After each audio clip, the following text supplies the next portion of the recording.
DJ Manish Raxaul. माँ Gayatri recording studio. Manish Raxaul. हे doctor बाबू दिल छाती से निकाल दी, हे डॉक्टर बाबू दिल छाती से निकाल दी, हे डॉक्टर बाबू।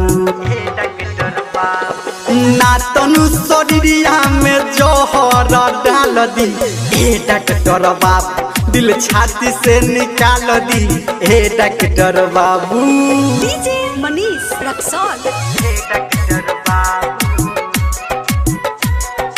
हे डॉक्टर, हे डॉक्टर, हे डॉक्टर बाबू। सहल न जाता सनम के जुदाई, रहे न पाता दिल इतना दुखाई, सहल न जाता सनम के जुदाई, रहे न पाता दिल इतना दुखाई।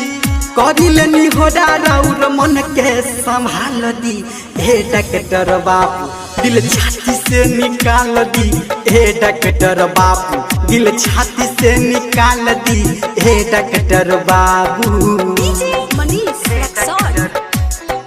हे डॉक्टर, डीजे मनीष रक्सौल।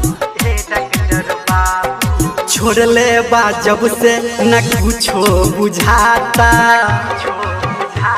रही रही दिल हमर भीतरी दुखाता, छोड़ले बा जब से न कुछो बुझाता, रही रही दिल हमर भीतरी दुखाता। कहे धर्मेंद्र ई दर्द के टाल दी, हे डॉक्टर बाबू दिल छाती से निकाल दी, हे डॉक्टर बाबू दिल छाती से निकाल दी, हे डॉक्टर बाबू।